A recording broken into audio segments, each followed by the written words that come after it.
지금 일본에서 초유의 사태가 벌어졌습니다. 2조 원이 하룻밤에 증발했습니다. 일본 최고 재벌가 할머니 3명이 수천억 부동산, 주식, 예금을 모두 현금화해 한국으로 떠난 것입니다. 국가적 재앙입니다. 막아야 합니다. 일본 정부가 비상대책회의까지 열었지만 소용없었습니다. 자유국가에서 어디 살지는 제가 정합니다. 그녀들이 향한 곳은 서울도 아닌 강원도 두메상골이었습니다. 도쿄 최고급 펜트하우스를 버리고 20평 시골집을 선택한 충격적인 이유, 지금 바로 공개합니다. 안녕하세요. 저는 도쿄에서 한국어 통역 일을 하다가 지금은 한국에 정착한 리카입니다.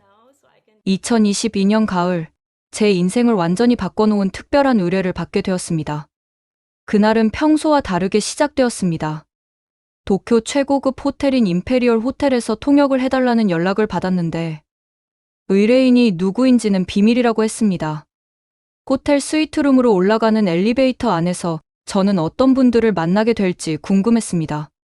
문이 열리자 눈앞에 펼쳐진 광경에 저는 할 말을 잃었습니다.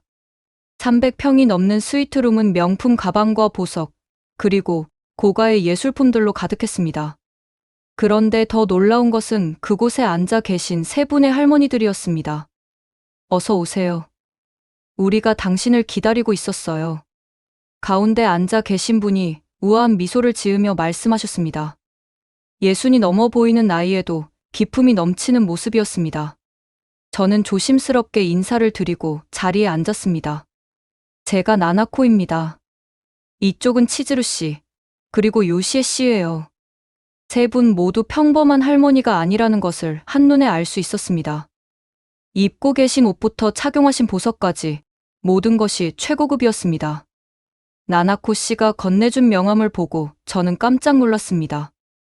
일본 대형 화장품 회사의 대주주이셨던 것입니다. 저희가 오늘 통역사님을 모신 이유는 한국 이주에 대해 상담을 받고 싶어서예요. 한국 이주라는 말에 저는 고개를 끄덕였습니다. 요즘 일본 노인분들 중에 한국으로 이주하시는 분들이 늘어나고 있었으니까요. 하지만 다음 말씀에 저는 커피잔을 떨어뜨릴 뻔했습니다. 저희가 이주하고 싶은 곳은 한국의 시골이에요. 강원도나 전라도의 작은 마을로요. 시골이라고요? 이런 부유한 분들이 왜 한국의 시골로 가고 싶어 하는지 이해할 수 없었습니다. 제 표정을 읽으셨는지 치즈루 씨가 설명을 이어가셨습니다. 우리는 이미 충분히 많은 것을 가지고 있어요. 하지만 정작 우리에게 없는 것이 있다는 걸 최근에야 깨달았죠. 요시에 씨도 고개를 끄덕이며 말을 보태셨습니다. 돈으로 살 수 없는 것들이 있다는 걸 이제야 알게 되었어요. 그리고 그것을 찾을 수 있는 곳이 한국의 시골이라고 생각해요. 저는 여전히 이해가 되지 않았지만 이분들의 진지한 표정을 보니 단순한 호기심이 아니라는 것을 알 수 있었습니다. 무엇이 이분들을 이렇게 절박하게 만들었을까요? 나나코 씨가 창밖을 바라보며 말씀하셨습니다. 통역사님, 우리가 얼마나 부유한지 아세요? 제 자산만 해도 수백억 엔이 넘어요. 치즈루 씨는 도쿄 중심가의 상업용 부동산을 여러 개 소유하고 있고 요시에 씨는 대형 의료재단의 설립자예요. 그 엄청난 숫자에 저는 입이 벌어졌습니다. 하지만 나나코 씨의 다음 말이 더 충격적이었습니다. 그런데 우리는 지금 너무나 불행해요. 이 모든 재산이 오히려 우리를 감옥에 가둔 것 같아요. 그때 저는 이분들의 눈빛에서 깊은 외로움과 공허함을 보았습니다. 화려한 겉모습 뒤에 숨겨진 진짜 이야기가 궁금해지기 시작했습니다. 차를 한 모금 마신 나나코 씨가 천천히 이야기를 시작하셨습니다. 제 하루를 말씀드릴게요. 아침에 일어나면 가정부 5명이 저를 기다리고 있어요. 운전사는 제가 어디를 가든 따라다니고 비서는 하루 일정을 분 단위로 관리해요. 하루에 수십 명이 저에게 인사를 하지만 그 중에 진심으로 제 안부를 묻는 사람은 한 명도 없어요. 나나코 씨의 목소리에는 깊은 쓸쓸함이 묻어났습니다. 남편이 세상을 떠난 후 주변 사람들이 더 많아졌어요. 하지만 그들이 원하는 건 저희 마음이 아니라 제 재산이었죠. 심지어 가족들조차 재산 문제로만 연락을 해요. 손자들은 1년의 명절 때만 얼굴을 비추고 그나마도 의무적으로 오는 거예요. 치즈루 씨도 한숨을 쉬며 자신의 이야기를 꺼냈습니다. 저도 비슷해요. 부동산 재벌 집안에서 태어나 평생 부족함 없이 살았어요. 하지만 진짜 친구는 단 한 명도 없어요. 제 주변에는 늘 뭔가를 바라는 사람들만 있었거든요. 사업 제안, 투자 권유, 기부 요청. 저는 그저 걸어 다니는 현금 인출기 같은 존재예요. 치즈루 씨가 쓴웃음을 지으며 계속했습니다. 얼마 전에 병원에 입원했을 때의 일이에요. VIP 병실에는 최고급 시설이 다 갖춰져 있었지만 정작 병문안을 온 사람은 재산관리인과 변호사뿐이었어요. 그들이 걱정한 건 제 건강이 아니라 유원장이었죠. 요시에 씨의 이야기는 더욱 가슴 아팠습니다. 저는 의료재단을 설립하면서 수많은 생명을 구했다고 자부했어요. 하지만 정작 제 마음의 병은 고치지 못했어요. 매일 고급 레스토랑에서 식사를 하지만 늘 혼자예요. 직원들은 제 앞에서는 고개를 숙이지만 뒤에서는 차가운 여왕이라고 부른다는 걸 알아요. 요시에 씨가 눈시울을 붉히며 말을 이었습니다. 한 번은 제 생일이었는데 비서가 깜빡 잊었나 봐요. 그날 하루 종일 아무도 축하한다는 말을 하지 않았어요. 저녁에 혼자 케이크를 사서 빈집으로 돌아왔을 때 거울에 비친 제 모습이 너무나 초라해 보였어요. 세 분의 이야기를 들으며 저는 마음이 무거워졌습니다. 겉으로 보기에는 모든 것을 가진 분들이었지만 정작 가장 중요한 것을 잃어버린 것 같았습니다. 그러던 어느 날 우연히 한국 다큐멘터리를 보게 되었어요. 나나코 씨가 이야기를 이어갔습니다. 강원도의 작은 마을 이야기였는데 그곳 할머니들이 함께 모여 김장을 하고 서로의 집을 오가며 정을 나누는 모습이었어요. 가진 것은 많지 않았지만 그들의 얼굴에는 우리가 잃어버린 것이 가득했어요. 진짜 웃음, 진짜 관계, 진짜 행복이요. 치즈루 씨가 고개를 끄덕이며 말했습니다. 그 다큐멘터리를 보고 우리 셋이 모여서 이야기를 나눴어요. 우리가 가진 이 모든 것이 정말 우리를 행복하게 해주는지 아니면 오히려 우리를 가두고 있는 것은 아닌지 말이에요. 요시에 씨가 결론을 내렸습니다. 그래서 결심했어요. 이 황금 감옥에서 벗어나 진짜 삶을 찾아가기로요. 그곳이 바로 한국의 시골이라고 생각해요. 저는 이제 조금씩 이분들의 마음을 이해하기 시작했습니다. 하지만 여전히 의문이 남았습니다. 과연 한국의 시골이 이분들이 찾는 답이 될 수 있을까요? 일주일 후, 저는 세 분을 모시고 강원도의 작은 마을로 향했습니다. 도쿄에서 인천공항으로 그리고 다시 강원도까지 가는 긴 여정이었지만 세 분 모두 기대에 찬 표정이었습니다. 통역사님, 저희가 진짜 시골로 가는 거 맞나요? 나나코 씨가 차창 밖으로 펼쳐지는 산과 들을 바라보며 물으셨습니다. 고속도로를 벗어나 구불구불한 시골길로 접어들자 풍경은 완전히 달라졌습니다. 논과 밭, 그리고 띄엄띄엄 놓인 농가들이 보였습니다. 마을 입구에 도착했을 때 마침 마을회관 앞에 할머니들이 모여 계셨습니다. 명품 옷을 입고 고급 가방을 든 세 분이 차에서 내리자 마을 할머니들은 신기한 듯 쳐다보셨습니다. 어디서 오셨어요? 관광 오셨나? 마을 이장님이신 박금순 할머니가 다가와 물으셨습니다. 저는 일본에서 오신 분들이 한국 시골을 체험하고 싶어 한다고 설명드렸습니다. 아이고, 멀리서 오셨네. 그런데 여기 볼 것도 없는데 뭐하러 왔어요? 금순 할머니의 솔직한 말씀에 오히려 세 분은 미소를 지으셨습니다. 꾸미지 않은 진솔함이 마음에 드셨나 봅니다. 할머니, 저희가 텃밭일 좀 도와드려도 될까요? 요시에 씨가 어눌한 한국어로 말씀하시자 마을 할머니들이 깜짝 놀라셨습니다. 아니, 이렇게 고운 옷 입고 밭일을 어떻게 해요? 옷 다 버려요. 하지만 세 분은 전혀 개의치 않으셨습니다. 마을 할머니들이 빌려주신 작업복으로 갈아입고 밭으로 향했습니다. 명품 구두를 벗고 고무신을 신은 나나코 씨의 얼굴에는 오히려 생기가 돌았습니다. 이거 뭐예요? 치즈루 씨가 처음 보는 채소를 가리키며 물으셨습니다. 아이고, 이것도 몰라요? 이게 상추지. 이렇게 뜯어서 쌈 싸먹는 거야. 옆에 계시던 김순자 할머니가 직접 시범을 보여주셨습니다. 갓 뜯은 상추에 된장을 살짝 얹어 입에 넣어주시자 치즈루 씨의 눈이 동그래졌습니다. 와, 이렇게 맛있을 수가. 그 모습을 보고 마을 할머니들이 모두 웃으셨습니다. 어느새 어색함은 사라지고 자연스러운 분위기가 만들어졌습니다. 점심시간이 되자 더욱 놀라운 일이 벌어졌습니다. 마을 할머니들이 각자 집에서 음식을 가져와 나눠 먹기 시작한 것입니다. 김치, 나물, 전, 그리고 막 지은 따뜻한 밥까지. 화려하지는 않았지만 정성이 가득한 밥상이었습니다. 일본에서 왔다고? 김치 먹을 수 있어? 처음이라도 한번 먹어봐. 우리 김치가 최고야. 마을 할머니들은 세 분을 마치 오래된 이웃처럼 대해주셨습니다. 국적도 빈부 차이도 전혀 문제가 되지 않았습니다. 그저 함께 밥을 먹는 사람들이었을 뿐입니다. 식사를 하던 중 나나코 씨가 갑자기 눈물을 흘리기 시작했습니다. 왜 그래? 김치가 너무 매워? 금순 할머니가 걱정스럽게 물으시자 나나코 씨가 고개를 저으며 말했습니다. 아니에요. 너무 행복해서요.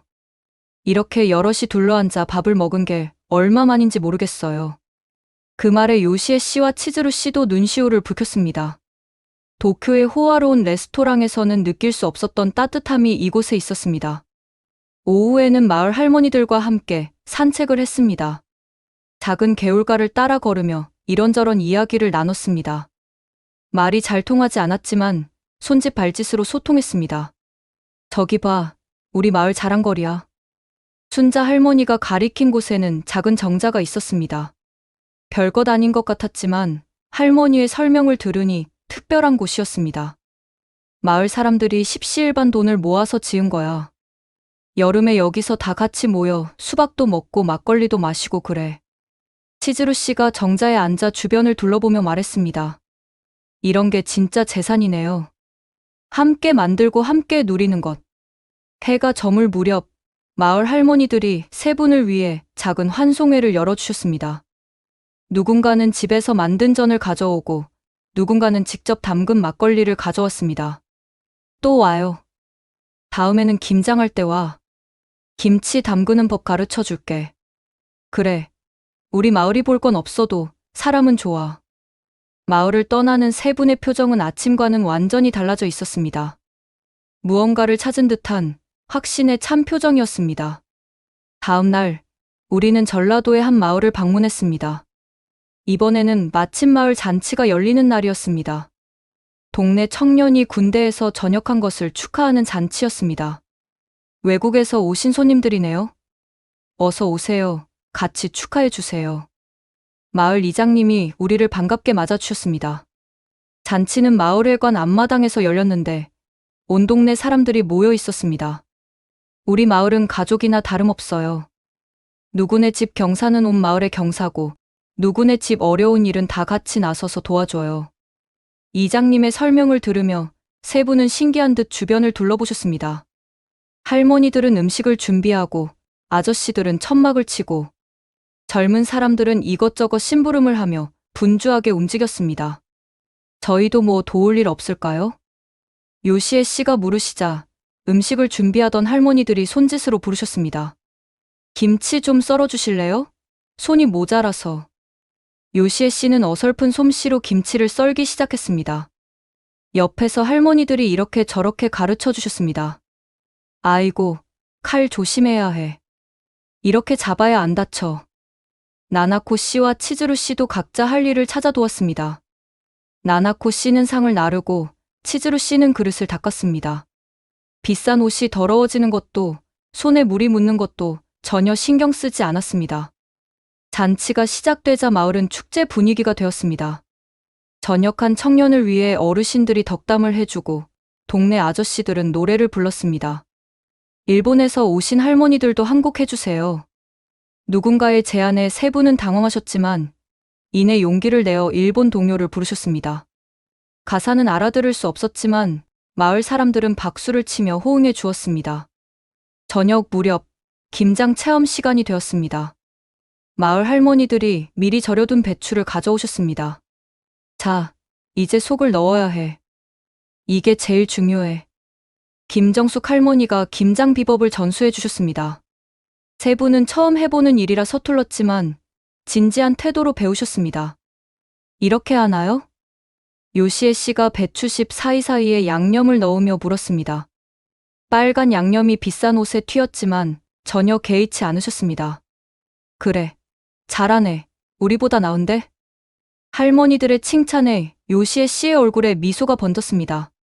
그 미소는 도쿄의 고급 파티장에서는 결코 볼 수 없었던 진짜 행복한 미소였습니다. 김장이 끝나갈 무렵 요시에 씨가 갑자기 눈물을 쏟기 시작했습니다. 63살이 되도록 처음이에요. 이렇게 여러 사람과 함께 뭔가를 만드는 게. 의료재단을 운영하면서 수많은 직원을 거느렸지만 함께 일한다는 느낌은 없었어요. 하지만 여기서는 정말 하나가 된 것 같아요. 나나코 씨도 고개를 끄덕이며 말했습니다. 저도 처음으로 진짜 친구가 생긴 것 같아요. 말은 잘 통하지 않지만 마음이 통하는 친구들이요. 김장이 끝나자 할머니들이 방금 담근 김치를 싸주셨습니다. 이거 가져가서 먹어봐. 일본에는 이런 김치 없을 거야. 아니에요. 저희가 뭘 도와드렸다고. 뭔 소리야. 오늘 함께 담근 김치잖아. 당연히 나눠 가져야지. 그 말에 세 분의 눈에 또다시 눈물이 맺혔습니다. 도쿄에서는 모든 것을 돈으로 계산했지만 여기서는 정으로 나누는 것이었습니다. 밤늦게 숙소로 돌아가는 길, 치즈루 씨가 조용히 말했습니다. 62살 만에 처음으로 진짜 하루를 산 것 같아요. 돈 걱정, 재산 걱정 없이 그냥 사람들과 함께 웃고 일하고. 이런 게 진짜 사는 거였네요. 한국에서의 일주일이 끝나고 일본으로 돌아가는 비행기 안. 세 분은 내내 말이 없으셨습니다. 각자 깊은 생각에 잠겨 있는 것 같았습니다. 인천공항에서 나리타공항으로 가는 2시간. 반 동안 창밖의 구름을 바라보던 나나코 씨가 먼저 입을 열었습니다. 저는 결심했어요. 갑작스러운 말에 치즈루 씨와 요시에 씨가 나나코 씨를 바라보았습니다. 도쿄의 모든 것을 정리하고 한국으로 가려고요. 그 작은 마을에서 남은 인생을 살고 싶어요. 비행기 안의 고요함 속에서 나나코 씨의 목소리는 단호했습니다. 미쳤다고 하겠죠. 수백억 엔의 재산을 버리고 한국 시골로 간다니. 하지만 저는 이번 일주일 동안 64살 인생에서 가장 행복했어요. 치즈루 씨가 고개를 끄덕이며 말했습니다. 저도 같은 생각이에요. 도쿄에 있는 부동산들, 은행의 숫자들. 그것들이 저를 행복하게 해준 적이 한 번도 없었어요. 하지만 김치를 담그며 웃던 그 순간, 함께 밥을 먹던 그 시간이 진짜 제 인생이었어요. 요시에 씨도 눈물을 닦으며 말했습니다. 저희가 찾던 게 바로 그거였네요. 돈으로 살 수 없는 것들. 진짜 관계, 진짜 웃음, 진짜 삶. 그게 한국 시골에 있었어요. 세 분은 서로를 바라보며 미소를 지었습니다. 60이 넘은 나이에 모든 것을 버리고 새로운 삶을 시작한다는 것이 쉬운 결정은 아니었을 것입니다. 가족들이 반대하겠죠? 아마 정신병원에 보내려고 할지도 몰라요. 언론에서도 난리가 나겠네요. 하지만 그런 걱정들도 이미 마음을 굳힌 세 분을 막을 수는 없어 보였습니다. 나리타 공항에 도착해서 헤어지기 전 나나코 씨가 저에게 말했습니다. 리카 씨, 우리가 정말로 한국으로 이주하면 도와주실 수 있나요? 저는 망설임 없이 고개를 끄덕였습니다. 처음에는 단순한 통역 일이었지만 이제는 이분들의 용기 있는 도전을 돕고 싶었습니다. 네, 제가 할 수 있는 모든 것을 도와드리겠습니다. 공항을 나서며 세 분은 각자의 집으로 향했습니다. 하지만 그들의 표정에는 이미 돌아올 수 없는 강을 건넌 사람들의 결연함이 있었습니다. 일주일 후 나나코 씨에게서 전화가 왔습니다. 리카 씨, 저희 셋이 모여서 구체적인 계획을 세웠어요. 먼저 재산을 정리하고 한국어를 배우고 그리고 내년 봄에는 꼭 그 마을로 가려고요. 전화기 너머로 들리는 나나코 씨의 목소리에는 소녀 같은 설렘이 가득했습니다. 혹시 미쳤다고 생각하시나요? 아니요. 오히려 이제야 제정신을 찾으신 것 같아요. 제 대답에 나나코 씨가 환하게 웃었습니다. 맞아요. 64살 만에 처음으로 제가 뭘 원하는지 알게 됐어요. 그리고 그걸 향해 가고 있다는 게 이렇게 설렐 줄 몰랐어요. 전화를 끊고 나서 저는 생각했습니다. 과연 이분들이 모든 것을 버리고 한국 시골에서 새로운 삶을 시작할 수 있을까? 주변의 반대는 어떻게 극복할까? 하지만 한 가지 확실한 것은 이분들이 진정한 용기를 가지고 있다는 것이었습니다. 남들이 뭐라고 하든 예순이 넘은 나이에 새로운 도전을 하는 그 용기가 정말 대단하다고 생각했습니다. 나나코 씨의 결정이 알려지자 일본 사회는 발칵 뒤집혔습니다.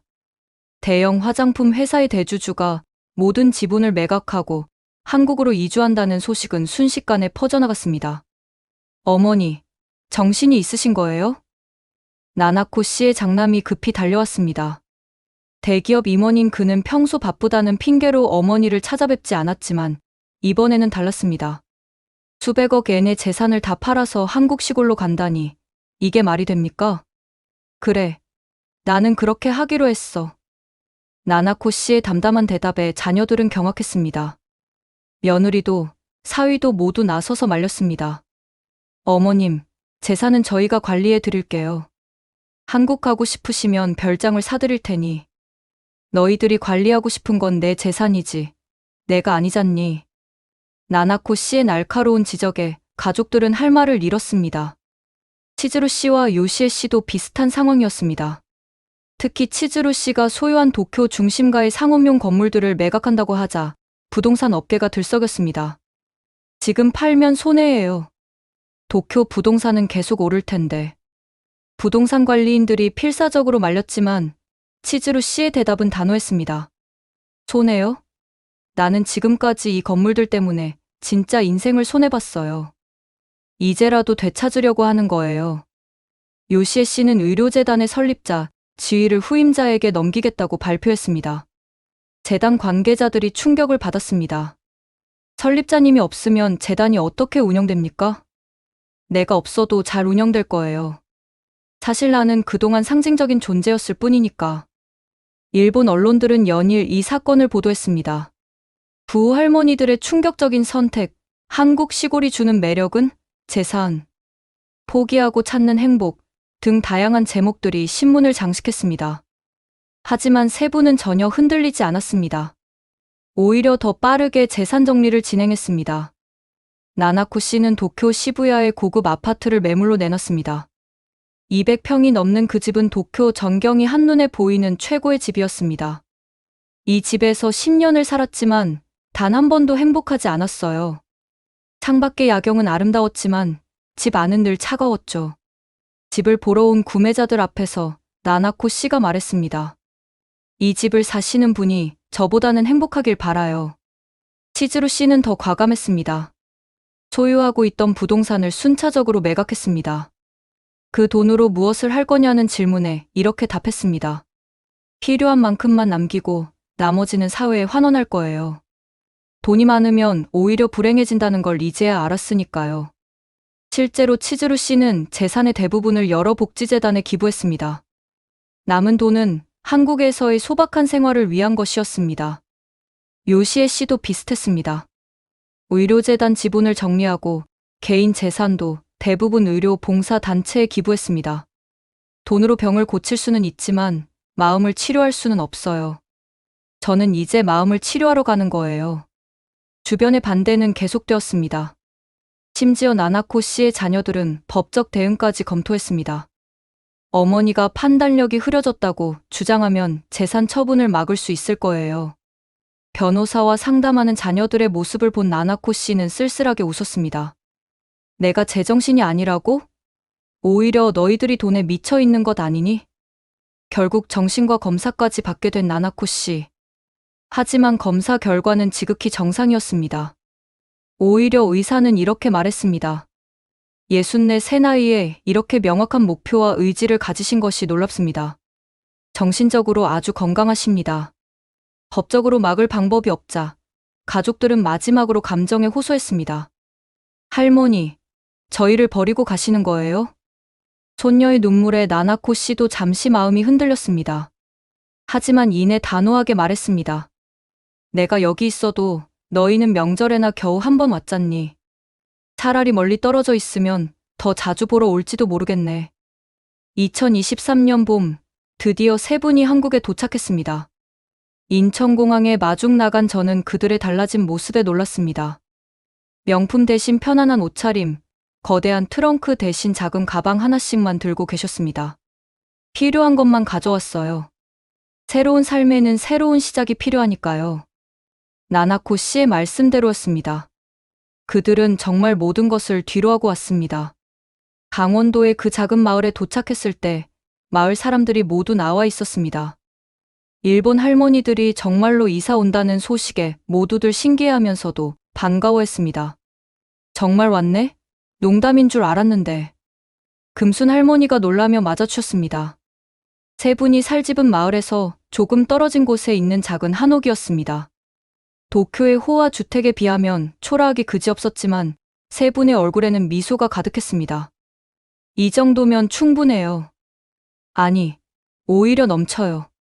20평 남짓한 작은 집이었지만 마당이 있고 텃밭이 있었습니다. 무엇보다 창문을 열면 푸른 산과 맑은 하늘이 보였습니다. 첫날 밤, 세 분은 직접 밥을 지어 먹었습니다. 전기밥솥 사용법도 몰라서 여러 번 실패했지만 그 과정조차 즐거워했습니다. 64살 만에 처음으로 내 손으로 밥을 지었어요. 요시에 씨가 감격해하며 말했습니다. 타버린 누룽지도 맛있게 먹었습니다. 다음 날부터 본격적인 시골 생활이 시작되었습니다. 아침 일찍 일어나 마당을 쓸고 텃밭에 물을 주고 마을 사람들과 인사를 나눴습니다. 아이고, 일찍 일어났네? 우리 동네 맷돌 인절미 먹어봐. 이웃 할머니가 갓 만든 인절미를 가져다 주셨습니다. 도쿄에서는 상상도 할 수 없는 일이었습니다. 한국어 공부도 계속했습니다. 마을회관에서 자원봉사자가 운영하는 한국어 교실에 다니기 시작했습니다. 안녕하세요. 저는 나나코입니다. 더듬더듬 한국어로 자기소개를 하자 다른 학생들이 박수를 쳐주었습니다. 대부분 다문화 가정의 이주 여성들이었는데 나이 많은 일본 할머니들이 함께 공부하는 것을 신기해했습니다. 장 보는 것도 큰일이었습니다. 처음에는 물건 값을 물어보는 것도 어려웠지만 시장 상인들이 친절하게 도와주었습니다. 할머니, 이거 10,000원이에요. 알아들으셨어요? 네, 10,000원. 감사합니다. 서툰 한국어지만 최선을 다해 소통하려는 모습의 상인들도 정이 들었나 봅니다. 덤도 많이 주고 때로는 한국어를 가르쳐 주기도 했습니다. 가장 어려운 것은 음식이었습니다. 일본 음식에 익숙한 입맛에 매운 한국 음식은 쉽지 않았습니다. 하지만 포기하지 않았습니다. 맵지만 맛있어요. 눈물을 흘리며 김치찌개를 먹는 치즈루 씨를 보고 동네 사람들이 웃었습니다. 아이고, 너무 매우면 우유 좀 마셔. 이웃의 따뜻한 배려 속에서 조금씩 한국 음식에도 적응해갔습니다. 가장 큰 변화는 일상의 리듬이었습니다. 도쿄에서는 비서가 짜준 일정대로 움직였지만 여기서는 해가 뜨면 일어나고 해가 지면 쉬는 자연의 리듬을 따랐습니다. 이렇게 여유로운 삶이 있는 줄 몰랐어요. 나나코 씨가 마당에 앉아 차를 마시며 말했습니다. 멀리서 들려오는 새소리와 바람 소리가 평화로웠습니다. 한국에 정착한 지 1년이 지났습니다. 세 분의 삶은 완전히 달라져 있었습니다. 나나코 씨는 마을 경로당의 일원이 되었습니다. 꼼꼼한 성격 덕분에 경로당 회계를 돕기도 하고 마을 어르신들과 깊은 우정을 나누었습니다. 나나코 씨가 오고 나서 우리 경로당이 더 활기차졌어. 금순 할머니의 칭찬에 나나코 씨는 겸손하게 웃었습니다. 제가 한 게 뭐 있나요? 그저 할머니들과 함께 있는 게 좋을 뿐이에요. 매주 화요일에는 경로당에서 간단한 일본 문화를 소개하는 시간을 가졌습니다. 종이접기, 간단한 일본 요리 등을 가르쳤습니다. 이게 일본말로 아리가또 고자이마스예요. 감사하다는 뜻이에요. 마을 할머니들이 따라하는 모습이 귀여웠습니다. 언어는 달라도 마음이 통하는 건 똑같았습니다. 치즈루 씨는 뜻밖의 재능을 발견했습니다. 마을 아이들에게 그림을 가르치기 시작한 것입니다. 도쿄에서는 몰랐던 재능이었습니다. 치즈루 할머니, 오늘은 뭐 그려요? 아이들이 매주 찾아와 물었습니다. 치즈루 씨는 아이들과 함께 마을 풍경을 그리고 꽃을 그리고 때로는 상상의 세계를 그렸습니다. 더 놀라운 것은 치즈루 씨가 마을 아이들을 위한 작은 지원을 시작한 것이었습니다. 많지 않은 금액이었지만 형편이 어려운 아이들의 학용품을 지원했습니다. 제가 가진 것을 나누니까 오히려 더 많은 것을 받는 것 같아요.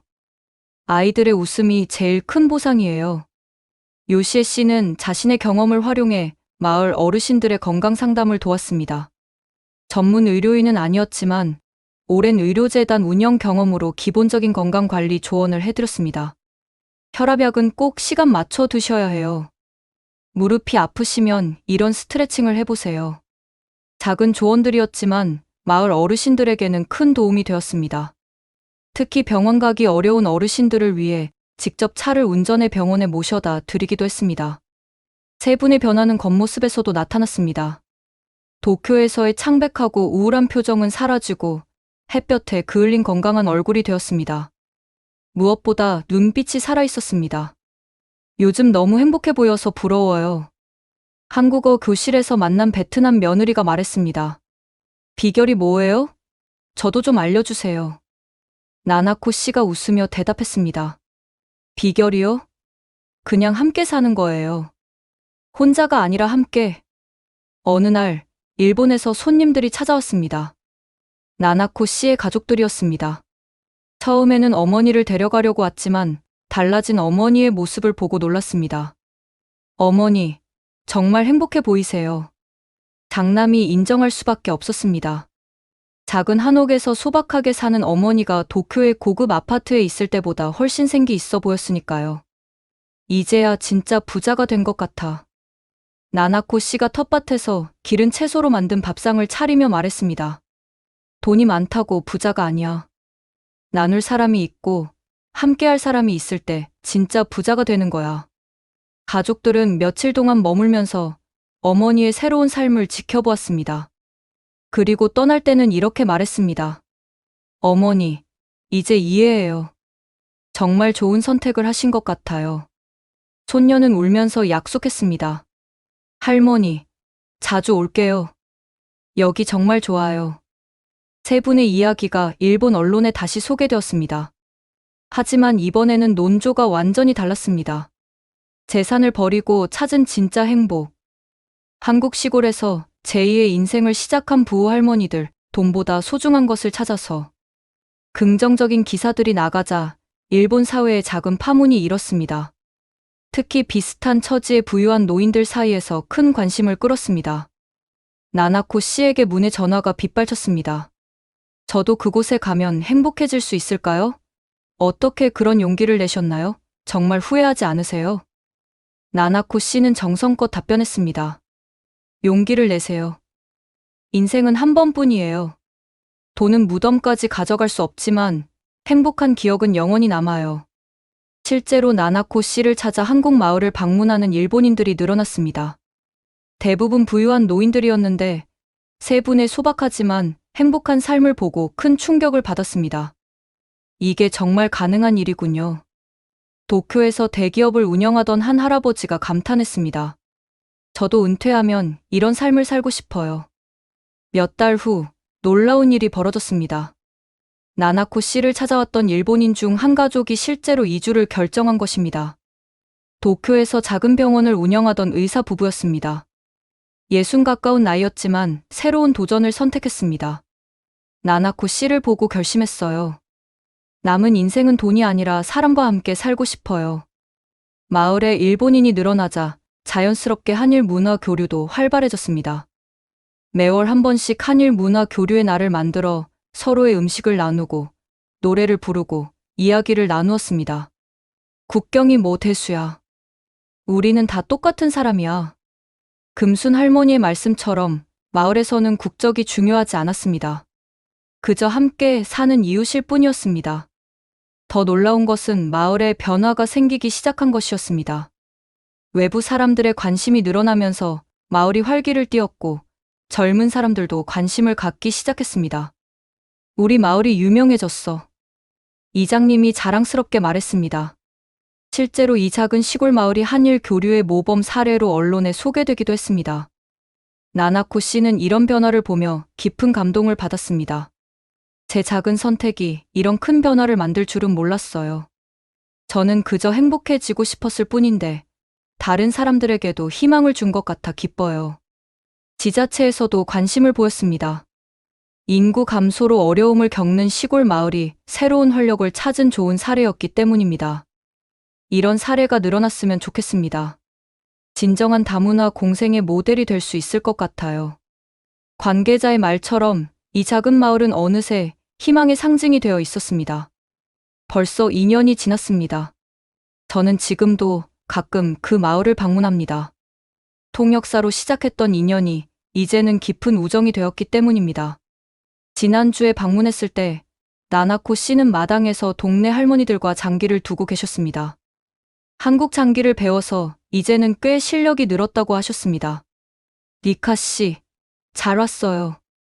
오늘 저녁은 우리 집에서 먹어요. 나나코 씨의 초대를 받아 저녁을 함께 했습니다. 식탁에는 김치 된장찌개, 그리고 일본식 계란말이가 함께 올라왔습니다. 한일 퓨전 밥상이었습니다. 이제는 이런 음식이 더 맛있어요.